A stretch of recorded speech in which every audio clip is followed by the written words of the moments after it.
دونوں ہانپتے کانپتے گھر کے اندر داخل ہوئے تو پسینے سے شرابور ہو چکے تھے۔ سمد آغا کے پوچھنے پر رضی نے بتایا کہ وہ چلتے ہوئے ہاؤس کی پچھلی سائڈ پر نکل گئے تھے۔ ہم نے دیکھا کہ پچھلی سائڈ پر دیوار نہیں صرف بال لگی ہوئی تھی اور وہاں سے جنگلی جانوروں کے آ جانے کا خطرہ ہے۔ پھر ہماری نظر ایک ایسی جگہ پر پڑی جہاں زمین کو تازہ تازہ کھودا گیا تھا۔ ہم وہاں تک پہنچ گئے اور دیکھا وہ 4 قبریں کھودی ہوئی تھی اور ان پر کتبے بھی لگے ہوئے تھے۔ ان کتبوں پر ہم چاروں کے نام لکھے ہوئے تھے۔ رضی بات بتاتے ہوئے تھر تھر کانپ رہا تھا، اس کی آنکھوں میں آنسو آ چکے تھے اور اس نے کہا تایا جی ہمیں یہاں سے جلد نکل جانا چاہیے، پلیز یہاں شادی کا پروگرام ختم کر دیں۔ سرمد آغا نے رضی کی بات مان لی اور واپسی کی تیاری کرنے لگے۔ انہوں نے اپنا سامان گاڑی میں واپس رکھا اور ملازم کو بلا کر کہا کہ وہ واپس جا رہے ہیں، ابھی تم ہاؤس کا خیال رکھنا۔ ملازم نے کہا جیسے آپ کی مرضی، ویسے شادی کب تک ہے؟ سب لوگ کب تک پہنچ جائیں گے؟ سمد آغا نے کہا کہ یہ جگہ کافی دور ہے، ہم یہاں شادی نہیں کر سکتے۔ صابر پرسرار ہنسی ہنسا اور کہا مگر سر یہاں تو تیاریاں مکمل ہیں۔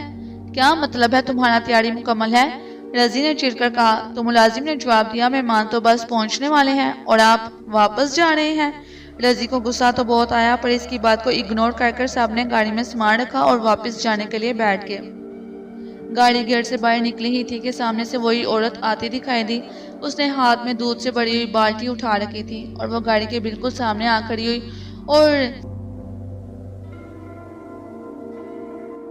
اور سب کی آنکھوں میں غصے سے دیکھنے لگی۔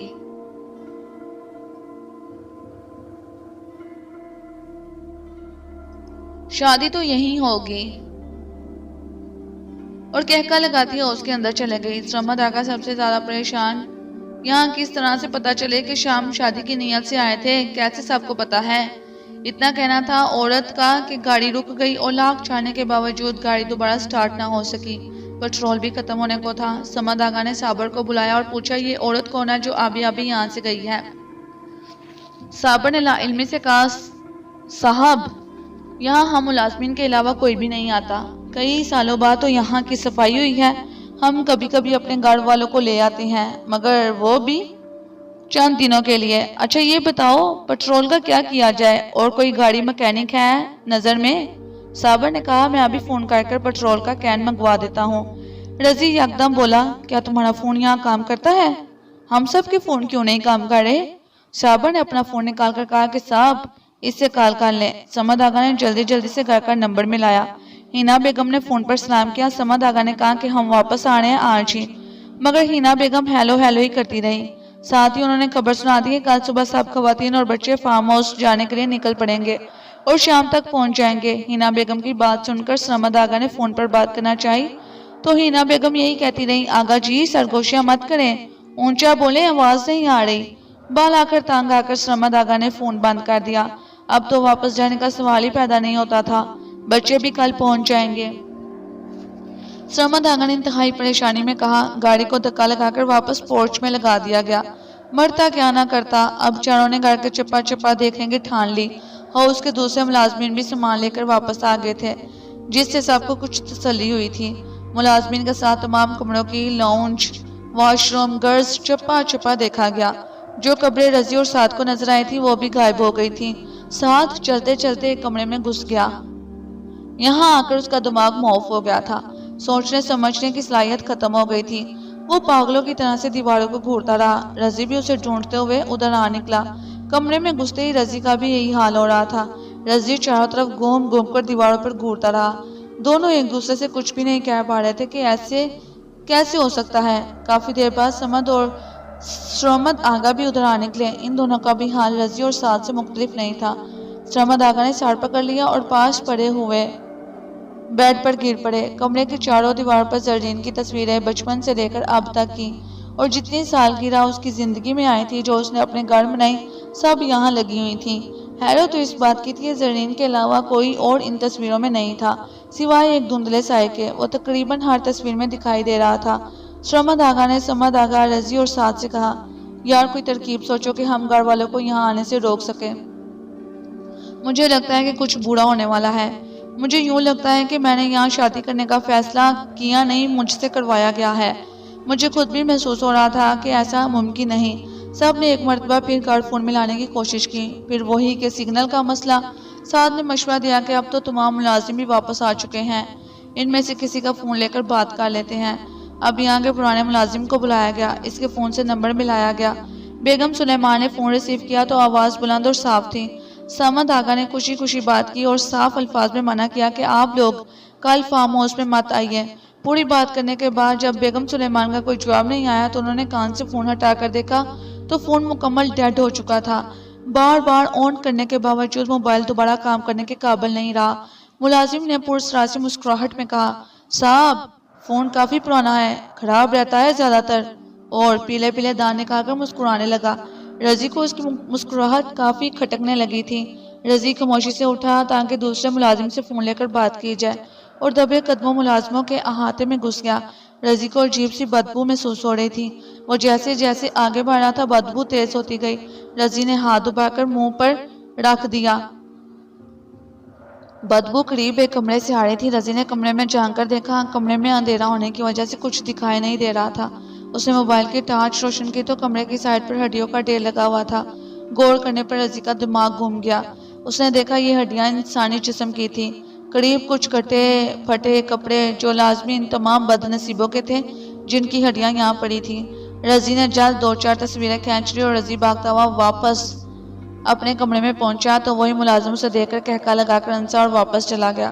رضی نے تمام ماجرا سب کو سنایا اور کہا، تایا جی ہم مکمل پھنس چکے ہیں، بجائے اس کے کہ ہم بے بسی کی موت مریں، ڈٹ کر مقابلہ کرنا ہے اور کیسے کرنا ہے ہمیں سوچنا پڑے گا۔ اس نے موبائل سے کھینچی تصویریں سب کو دکھائیں تو رضی اور چاروں کی تو سیٹی گم ہو گئی۔ انہوں نے دیکھا پہلی تصویر میں ہڈیوں کے ڈھیر کے پاس کوئی عورت بیٹھی ہوئی تھی، اس کے منہ میں بھی ہڈی تھی، اور دوسری تصویر میں وہ ڈر کر دیوار کے ساتھ ایسی چپکی ہوئی تھی کہ اس کی ٹانگیں زمین سے تقریباً 2 فٹ اونچی تھی اور اس کے منہ کے ساتھ خون لگا ہوا تھا۔ رضی نے کہا، اگر مجھے معلوم ہوتا تو میں شاید اس طرف کا رخ بھی نہیں کرتا، اور میں پورے یقین سے کہہ سکتا ہوں کہ تمام ملازمین بھی انسانوں کے روپ میں جن ہی ہیں۔ رضی کی بات سے سب نے اتفاق کیا۔ ساتھ کے آنسو خوف و ہراس سے لگاتار نکلنا شروع ہو گئے۔ جیسے جیسے رات قریب آتی گئی سب کی بے چینی بڑھنے لگی تھی کہ صبح سب لوگ آگے تو کیسے سنبھالیں گے۔ اتنے میں صابر کھانا لے کر پہنچ گیا۔ چاروں نے صابر کا سر سے پاؤں تک جائزہ لیا۔ چاروں نے بھی محسوس کیا کہ صابر زیادہ تر خاموش رہتا تھا۔ ٹھنڈ اور دن بھر کی تھکن سے بھوک کافی محسوس ہو رہی تھی۔ کھانے میں دال اور تنور کی روٹیاں پکی تھیں۔ سعد نے کہا کہ یہاں تنور بھی ہے، حیرت ہے ہمیں نظر کیوں نہیں آیا۔ صابر نے مسکرا کر کہا، فارم ہاؤس سے باہر نکل کر تھوڑا گھومے پھریں، آپ کو نظر آ جائے گا۔ سب کو شدید بھوک محسوس ہو رہی تھی اور کھانا کھانے لگے۔ رضی کو کھانا کھانے کے دوران منہ میں کوئی سخت چیز محسوس ہوئی تو ہڈی تھی۔ اس نے بے دھیانی سے ہڈی کو پلیٹ کی ایک سائڈ پر رکھ دیا۔ اچانک سمد آغا کی نظر پڑی تو وہ انسانی ہاتھ کی انگلی کی ہڈی تھی۔ انہوں نے ہڈی کا بغور جائزہ لیا اور یکدم کھانے سے ہاتھ رو کر ابکائیاں لینے لگے۔ باقی تینوں بھی سمجھ چکے تھے کہ انہیں انسانی گوشت کھانے کو دیا گیا۔ سمد آغا غصے کی حالت میں کھڑے ہوئے اور کہا کہ صابر کی خبر لینی چاہیے۔ انہوں نے صابر کو آواز دی لیکن وہ واپس نہیں آیا۔ چاروں ایک ساتھ پرعزم ارادے سے اٹھے کہ اس طرح سے سسک سسک کر نہیں مرنا۔ اگر کل گڑھ والوں کا آنا نہ ہوتا تو ہم پیدل ہی گھر کو نکل جاتے۔ خیر ابھی تو صابر کی خبر لیتے ہیں۔ چاروں صابر کے کمرے کی جانب گئے۔ پورا فارم ہاؤس چھان مارا، کوئی ملازم صابر کا نام و نشان بھی نہیں تھا اور نہ ہی کچن میں کچھ پکانے کے اثرات نظر آ رہے تھے۔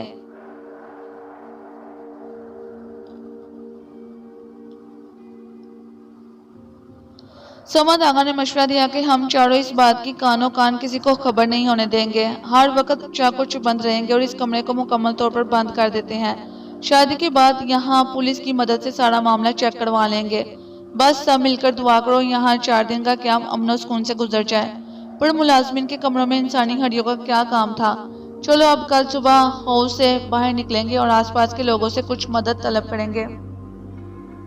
میں تو اس بات سے پریشان ہوں کہ وہ عورت بہت دیکھی بالی تھی، مجھے یاد کیوں نہیں آ رہی۔ سعد کو بھوک محسوس ہوئی، اس نے کچن کا رخ کیا، شاید کچھ سامان مل جائے۔ اس نے دیکھا کچن صاف ستھرا اور کھانے پینے کی تمام چیزیں بڑے طریقے سے رکھی گئی تھیں۔ وہ سوچ میں پڑ گیا، اتنا سامان یہاں کس نے رکھا ہوگا؟ اب بھی یہ سوچ ہی رہا تھا کہ پیچھے کھڑے ملازم جیسے اس کی سوچ پڑ چکا تھا۔ اس نے کہا، آپ لوگوں کی اطلاع ملتے ہی تمام سامان منگوایا گیا تھا۔ یار ایک بات تو بتاؤ، سعد نے ملازم سے پوچھا، یہ اتنی اطلاع دیتا کون تھا؟ اسے پھر پھیلے پھیلے دانت نکال کر کہا، کوئی بندہ آیا تھا شہر سے بتانے۔ اچھا یہ بتاؤ صابر کہاں ہے؟ ملازم نے بتایا اس کی موت ہو گئی تھی 10-12 سال پہلے۔ سعد کو اب ڈر کم اور غصہ زیادہ آنے لگا تھا۔ یقین بھول بھلائیوں میں پڑ گئے ہم لوگ۔ سعد نے رضی کی مدد سے رات کا کھانا بنایا۔ کھانا اتنا اچھا تو نہیں بنا تھا مگر سب نے پیٹ بھر کر کھایا اور کل سب کے آنے کا انتظار کرنے کے لیے سو گئے۔ رات کے کسی پیر سرمد آرا کی آنکھ عجیب و غریب آواز پر کھل گئی۔ انہوں نے غور سے سننے کی کوشش کی، اٹھ کر کھڑکی کے پاس آئے۔ سامنے جو منظر تھا ناقابل قبول۔ انہوں نے کھلی آنکھوں سے دیکھا، زرین کی ابٹن کی رسم چل رہی تھی۔ زرین بچپن کی عمر میں تھی، لگ بھگ 10-11 برس کی۔ اس کے ساتھ کوئی لڑکا دولہا بنا بیٹھا تھا جسے سرمد آغا نے اس سے قبل کبھی نہیں دیکھا تھا۔ انہوں نے دیکھا جس لڑکے سمیت سے زرین کی شادی تھی اسے ایک درخت سے الٹا لٹکایا ہوا تھا اور اس کے سر سے خون ٹپک ٹپک کر ایک ٹرے میں گر رہا تھا۔ لوگ لائن بنا کر زرین کے ماتھے پر سمی کے فریش خون سے زرین اور دوسرے بچے جو دولہا بنا بیٹھا تھا ان کو ٹیکا لگاتے جا رہے تھے۔ زرین کا چہرہ خون سے لت پت ہو گیا تھا۔ زرین کے ساتھ بیٹھے ہوئے بچے جو دولہا تھا اس کا چہرہ بھی خون کی وجہ سے پہچانا نہیں جا رہا تھا۔ عورت کی نظر سرمد آغا کے ساتھ جب ملی تو سرمد آغا کو جڑجڑی سی آ گئی۔ وہ کھڑکی سے ہٹ گئے اور اپنے بیڈ پر بیٹھ کر زاروں کی طرح رونے لگے۔ اللہ سے دعا کی کہ اے میرے پروردگار، جو غلطی ہو گئی مجھ سے تو معاف فرما، مجھے ایسی آزمائش میں مت ڈالنا کہ پورا نہ اتر سکوں۔ سرمد آغا اور سعد رضی سب سرمد آغا کے رونے کی آواز پر جاگے۔ سرمد آغا جیسے مضبوط انسان کو روتے دیکھ کر تینوں کی ہمت جواب دے گئی۔ انہوں نے سارا ماجرا سنایا تو سعد نے کھڑکی سے جھانک کر دیکھا تو باہر کچھ بھی نہیں تھا۔ آدھی رات اور سردی انتہا تھی۔ اس ٹائم کسی کا باہر فنکشن منانا ایک انتہائی ناقابل یقین بات تھی۔ سرمد آغا نے جب کھڑکی میں آ کر دوبارہ دیکھا تو رات کا اندھیرا پوری طرح سے پھیلا ہوا تھا۔ سرد ہوا کے جھونکے نے انہیں جلدی کھڑکی بند کر دینے پر مجبور کر دیا۔ انہوں نے بتایا کہ زرین کے پیلے جوڑے پر جا بجا خون کے دھبے پڑے تھے۔ بقیہ رات چاروں نے آنکھوں میں کاٹی اور اس وقت کو کوسنے لگے جب یہاں آنے کا سوچا تھا۔ سرمد آغا نے یاد دہانی کروائی کہ صبح جس کمرے میں زرین کی تصویریں لگی ہوئی ہیں اس سے پکا تالا ڈال دیا جائے تاکہ کوئی اس کمرے کا رخ نہ کر سکے۔ سرمد آغا صبح اٹھتے ساتھ ہی زرین کی تصویر والے کمرے کو تالا لگانے گئے تو انہوں نے دیکھا زرین کی مزید تصویریں دیواروں پر لگ چکی تھی جس میں اسے ابٹن لگایا جا رہا تھا۔ یا اللہ یہ کیا ہو رہا ہے؟ سرمد چڑکڑا گئے۔ انہوں نے سب کو بلا کر نئی تصویریں دکھائیں۔ رضی نے کمرے پر بھاری تالا لگا دیا کیونکہ آج کسی بھی وقت باقی گھر والے پہنچنے والے ہوں گے۔ رضی اور ساتھ پیدل ہی ارد گرد کے علاقے کو دیکھنے نکل گئے۔ اکا دکا لوگ انہیں جیسے ہی دیکھتے خوف سے بھاگ کھڑے ہوتے جیسے یہ انسان نہیں بلکہ کوئی دوسری مخلوق ہو۔ چلتے ہوئے انہوں نے ایک یوٹیلیٹی سٹور دیکھا اور کچھ کھانے پینے کے لیے سامان بھی خرید لیا۔ واپس پہنچے پر پورچ میں گاڑیاں دیکھی تو خوشی کے ساتھ ساتھ پریشانی اور بڑھ گئی۔ سب کو دیکھ کر رضی ساتھ بہت خوش تھے۔ بچے پورے ہوش میں ناچتے گھومتے پھر رہے تھے۔ لڑکیاں اپنے اپنے کپڑے الماریوں میں سجانے لگیں۔ آج فارم ہاؤس میں سب کی پہلی رات تھی اور پارٹی کا اہتمام باہر لون میں کیا گیا تھا۔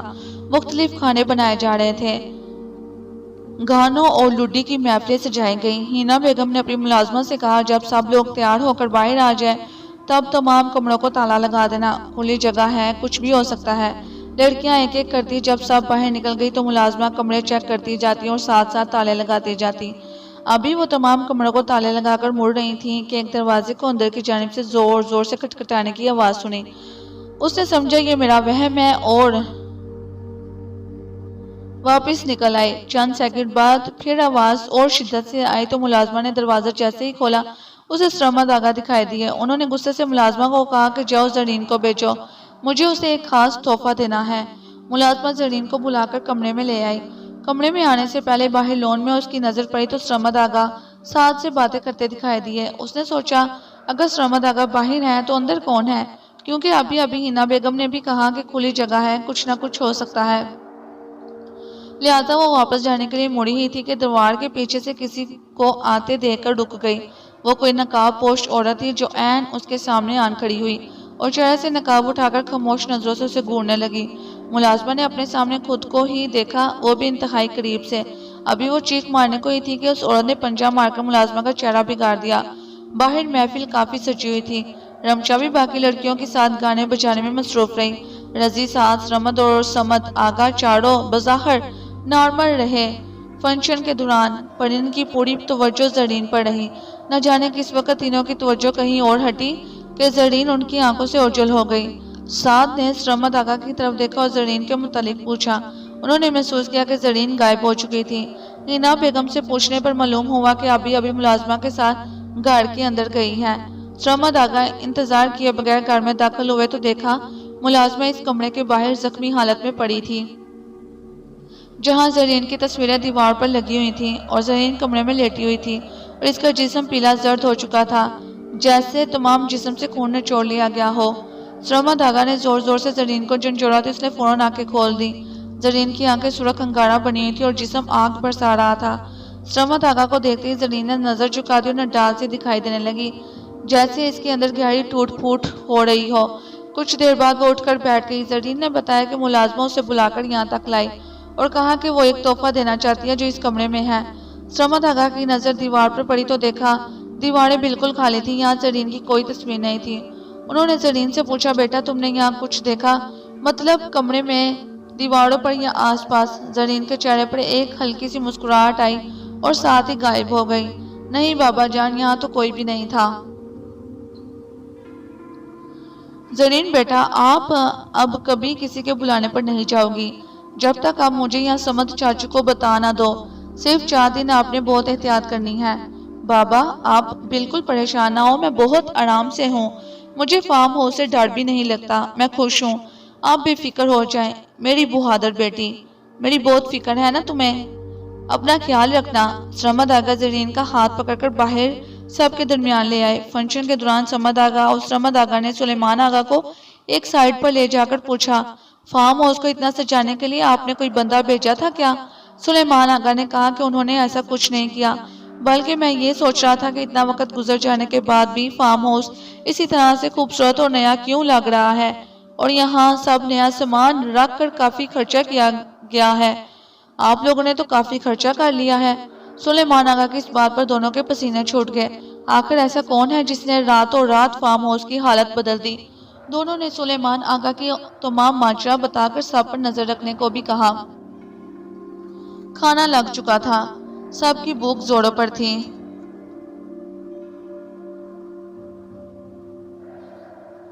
کھانا لگنے پر سب کھانے کی میز پر ٹوٹ پڑے۔ حنا بیگم کو ملازمہ کی ضرورت پڑی تو آواز دے دینے پر بھی جب نظر نہیں آئے تو وہ پریشان ہو گئی۔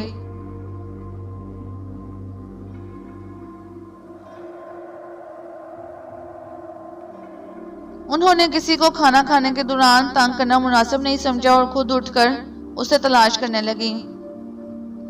ملازمہ کو ڈھونڈتے ہوئے وہ زرین کے کمرے تک پہنچ گئی تو ان کی سانس اوپر کی اوپر اور نیچے کی نیچے رہ گئی۔ باغم باغ لون تک پہنچ گئی، کافی دیر اپنی سانس بحال کرنے کی کوشش کرتے نہیں۔ ان کے چہرے کا رنگ اڑ چکا تھا، چونکہ سعد رضی، سمد آقا اور سرمد آقا ہمہ وقت ہوشیار رہتے تھے۔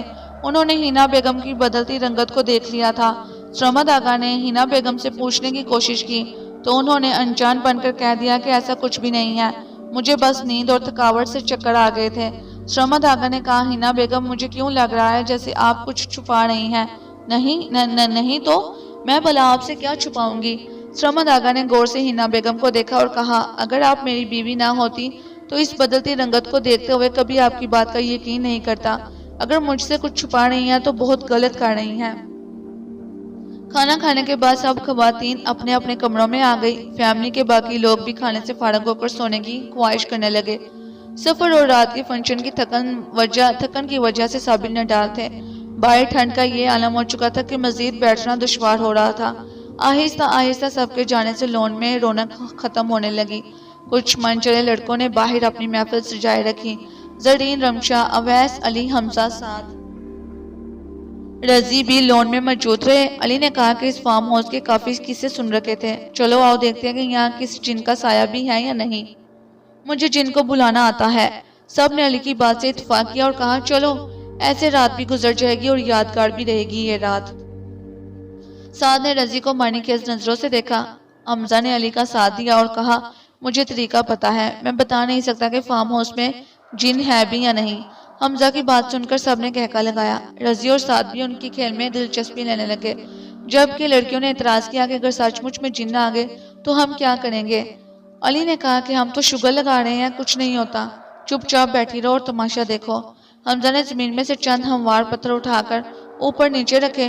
پتھر ایسے منتخب کیے گئے تھے جو آسانی سے گر نہیں سکتے تھے، اوپر نیچے بآسانی رکھے جا سکتے تھے۔ حمزہ نے منہ میں کچھ پڑھا اور کہا، اگر یہاں کوئی جن حضرات موجود ہے تو وہ ان تمام پتھروں کو گرا دے۔ چند لمحوں بعد فضا سے ایک پتنگ کٹ کر آئی اور انہی پتھروں سے جا ٹکرائی اور تمام پتھر بکھر گئے۔ حمزہ کے اس کھیل سے سب نے خوب انجوائے کیا۔ زرین کے کہکے فضا میں گونج اٹھے۔ آج سے پہلے زرین کو اتنا ہنستا کبھی نہیں دیکھا گیا تھا۔ سعد اور رضی پتھروں کے گرنے سے بہت پریشان ہو گئے تھے۔ حمزہ کا کھیل سب کے لیے مذاق، لیکن رضی اور سعد کے لیے ان کی پریشانی میں مزید اضافے کا باعث بنا۔ حمزہ نے کہا، چلو مذاق ہی صحیح پر مزہ تو آیا نا سب کو۔ رمشا خوفزدہ ہو گئی اور اپنے بھائی رضی کا ہاتھ مضبوطی سے پکڑتے ہوئے بولی، حمزہ یہ سچ بھی تو ہو سکتا ہے نا، ورنہ سوچو اتنے ویرانے میں اس وقت جبکہ سردیوں کے 1:30 بج چکے ہیں، پتنگ کہاں سے اڑ کر آ سکتی ہے؟ سعد نے سب کو غصے سے اندر جانے کو کہا، کل بڑات ہے زرین کی اور سب کو جلدی اٹھنا ہے، بہت سے کام نمٹانے ہوں گے۔ دونوں نے اپنی موجودگی میں سب کو اندر بھیج کر تمام بیرونی دروازے بند کر دیے۔ سمد آغا نے سرمد آغا سے کہا کہ شکر ہے آج پہلا دن خیریت سے گزر گیا اور کوئی ناخوشگوار حادثہ رونما نہیں ہوا۔ سرمد آغا نے کہا کہ ناخوشگوار واقعہ پیش ہو چکا ہے، لیکن میں نے کسی کو کانوں کان بھی اس بات کی خبر نہیں ہونے دی۔ سمد آغا کی آنکھیں حیرت سے کھلی اور بولے کہ ایسا کیا ماجرا ہے؟ سرمد آغا نے بتایا، جب زرین مجھے کہیں نظر نہیں آئی تو میں خوفزدہ ہو گیا تھا۔ میں بھاگ کر اندر آیا تو دیکھا ہماری ملازمہ زمین پر زخمی حالت میں پڑی تھی۔ میں بھاگ کر کمرے میں گیا اور دیکھا زرین اس کمرے میں لیٹی ہوئی تھی۔ اس کے جسم میں خون کا ایک قطرہ بھی نہیں تھا۔ ملازمہ کی حالت تو باہر میں دیکھ چکا تھا اور اب میں یہی سمجھ رہا تھا کہ زرین خدا نہ خواستہ اب اس دنیا میں نہیں ہے۔ مجھے حیرت ہوئی یہ دیکھ کر کہ میرے ایک مرتبہ بلانے پر زرین نے فوراً آنکھیں کھول دی اور اب اس کمرے سے زرین کی تمام تصاویر بھی غائب ہو چکی تھی۔ جب میں باہر آیا تو ملازمہ غائب تھی۔ میں نے چاروں جانب گھوم پھر کر پھر دیکھ لیا، لیکن اس کا نام نشان بھی نہ مل سکا۔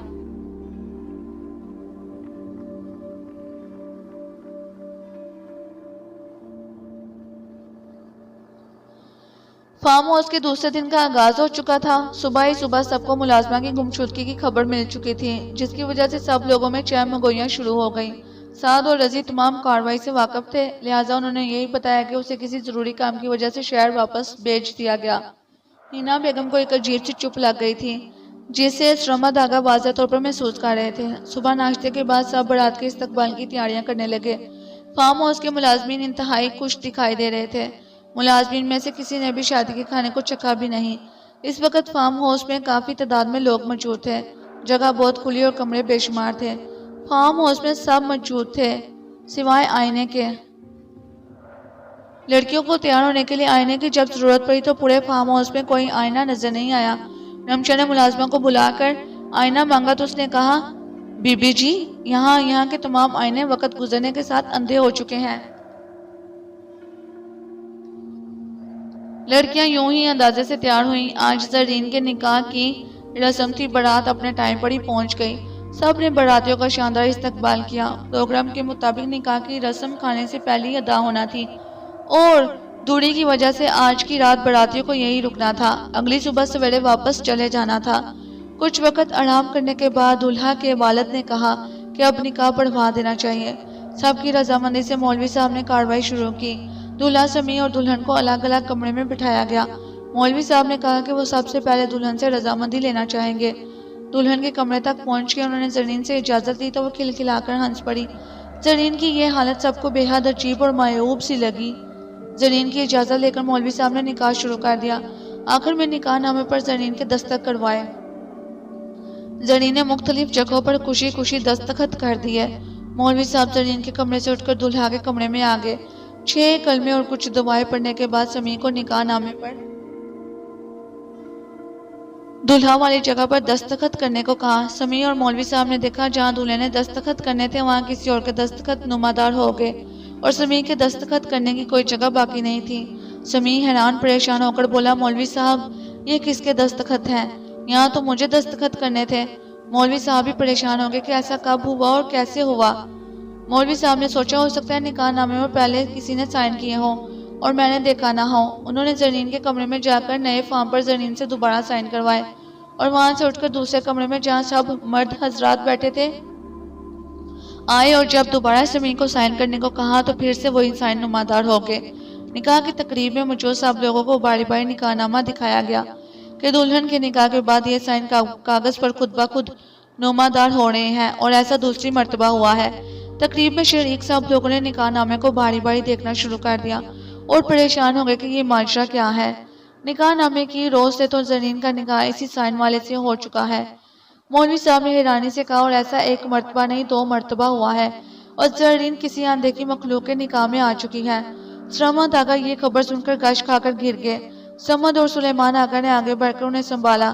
تقریب میں موجود سب لوگوں کا فارم ہاؤس میں ہونے والی تمام باتیں شروع سے آخر تک بتا دی گئیں کہ ان کے یہاں پہنچنے سے پہلے پرانے اور قدیم فارم ہاؤس کو دلہن کی طرح سے سجا پایا۔ فارم ہاؤس میں آتے ہوئے ایک عورت کو دیکھا جو بار بار ان کے سامنے آتی رہی۔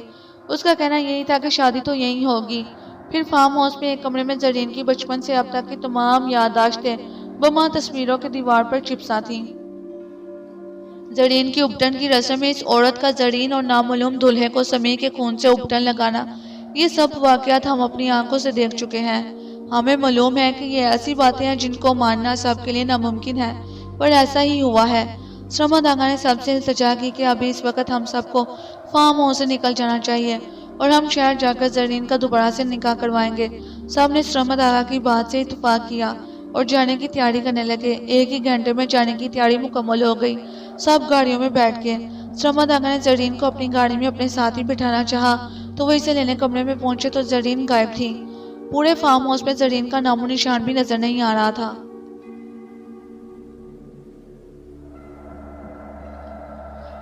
زرین کی گمشدگی کی اطلاع سب کو معلوم ہونے لگی۔ ہینا بیگم، سرمد آگا دکھ اور غم سے نڈال ہو چکے تھے۔ فارم ہاؤس کا چپا چپا چھان مارنے کے باوجود زرین کا پتہ نہیں چل سکا۔ دولہا سمیع اور براتیوں نے بھی ہر جگہ ڈھونڈنے میں مدد کی۔ رات کے سب تھک کھا کر فارم ہاؤس میں واپس آ گئے۔ پریشانی اور دکھ سے سرمد آگا کی حالت تشویشناک ہوتی جا رہی تھی۔ سعد اور رضی نے کچھ لوگوں کو ساتھ لیا اور ملازموں کو اس کمرے میں پہنچ گئے جہاں انسانی ہڈیوں کا انبار لگا ہوا تھا۔ وہیں انہوں نے ملازمہ کے پھٹے کپڑے دیکھے اور یقین کر لیا کہ اس کی ہڈیاں بھی یہاں سے ہی ملیں گی۔ رضی کو شک تھا کہ کہیں زرین کے ساتھ بھی ایسا حادثہ نہ ہوا ہو۔ یہ سوچ کر اسے جڑجڑی سی آ گئی اور اس کی آنکھوں سے آنسو نکل پڑے۔ ساری رات کے گزر جانے کا کسی کو احساس تک نہ ہوا۔ صبح کی روشنی میں ایک مرتبہ پھر سب زرین کو ڈھونڈنے نکل کھڑے ہوئے۔ واپسی پر سب نے دیکھا فارم ہاؤس کی روشنیاں، کمکمے، وہ رونق، قیمتی سامان سب ختم ہو چکے تھے۔ فارم ہاؤس اپنی اسی پرانی اور بوسیدہ حالت میں آ چکا تھا۔ ارد گرد کچھ گھر بھی دکھائی دینے لگے۔ فارم ہاؤس میں ایک ایک لمحہ صدیوں پر محیط دکھائی دینے لگا۔ سمیع کے دل میں کچھ شک سا آنے لگا۔ وہ اکیلے ارد گرد کے علاقے دیکھنے نکل گیا۔ چلتے چلتے وہ جنگل کی طرف بڑھنے لگا۔ جنگل کے بیچ جا کر اسے گھنگرو کی آواز آنے لگی۔ سمیع نے آواز کو سن کر اس سمت چلنا شروع کر دیا۔ کافی دور پیچھا کرنے کے بعد وہ آواز کے قریب پہنچا تو دیکھا زرین عروسی لباس میں ملبوس کھڑامہ چلتی جا رہی تھی۔ اس سے خبر کہ سمیع اسے آواز دیتا۔ زور کی نماز کا وقت ہو چلا تو مولوی صاحب نے فارم ہاؤس کے لون میں اذان دی اور سب کو نماز کے لیے اکٹھا کیا۔ تمام لوگوں نے صفیں باندھ دی۔ مردوں کی صفوں میں سے پیچھے خواتین نے بھی اپنی صفوں میں ترتیب دی اور سب نے بعد جماعت نماز ادا کی۔ نماز کے بعد مولوی صاحب نے سرمد آقا سے کہا، آپ لوگوں کی باتوں سے اور زرین بیٹی کے اس طرح سے غائب ہو جانے سے صاف ظاہر ہے کہ اس فارم ہاؤس میں جنات موجود تھے، اور اب اس فارم ہاؤس کی حالت بھی یہی کہہ رہی ہے کہ یہاں ایسی مخلوق آباد تھی۔ کل فارم ہاؤس سے ایک خوبصورت محل دکھائی دے رہا تھا اور آج اس کی حالت خستہ ہے، جیسے اب وہ مخلوق یہاں سے جا چکی ہے۔ جہاں تک میں سمجھ سکا ہوں وہ یہ ہے کہ زرین بیٹی کا نکاح کسی جن زادے سے ہوا ہے اور وہ اسے اپنی دنیا میں لے جا چکا ہے۔ نکاح نامے پر اسی کے دستخط نمادار ہوں گے۔ مولوی صاحب ابھی ان باتوں کا تذکرہ کر رہے تھے کہ انہیں دور سے کسی سائیکل سوار فارم ہاؤس کی طرف آتا دکھائی دیا۔ قریب آنے پر اس نے سب کو دیکھا اور ادب سے سلام پیش کیا۔ سرمد آقا نے پہچاننے میں ذرا دیر نہیں لگائی۔ اس سے پہلے کہ سرمد آقا کچھ کہتے اس نے کہا، سلام صاحب، آپ سب کس وقت تشریف لائے؟ مجھے بتاتے میں تھوڑی بہت صفائی کروا دیتا۔ بس 10 منٹ کے لیے بازار سے سودا لینے گیا تھا۔ رضی اس کی بات کا مطلب سمجھ کر بولا، تو 10 منٹ پہلے کہاں تھے آپ؟ مجھے کہاں جانا ہے بیٹا، جب سے سرمد اور سلیمان صاحب یہاں چھوڑ کر گئے ہیں تب سے اب تک چوکیداری کرتا آ رہا ہوں۔ آپ لوگ بھی آج برسوں بعد لوٹے ہیں۔ رضی نے حیرت سے پوچھا، باقی کے ملازم صابر، شوکت اور ان کے ساتھی وغیرہ کہاں ہیں؟ ان کو دنیا سے گئے ہوئے زمانہ بیت گیا، آپ نے تو برسوں یہاں کا رخ ہی نہیں کیا۔ میں سب بتاتا ہوں، آپ آرام کر لیں، ابھی تھکے ہارے تو پہنچے ہیں۔ لیکن بابا، ہم کو آئے آج چوتھا دن ہے، رضی نے جان بوجھ کر کہا۔ چوکیدار نے ہنس کر کہا، میں نے برسوں نمک کھایا ہے آپ کا، میں نمک حرامی نہیں کروں گا صاحب۔ میں ابھی 10 منٹ پہلے ہی تو گیا تھا اور آپ لوگ میرے بعد ہی آ گئے۔ پھر اس نے اپنی بیوی کو آواز لگائی، زلیخا ادھر آؤ، دیکھو کون آیا ہے۔ زلیخا کو دیکھ کر رضی ساتھ سرمد آغا اور سمد آغا کی چیخ نکلتے نکلتے رہ گئی۔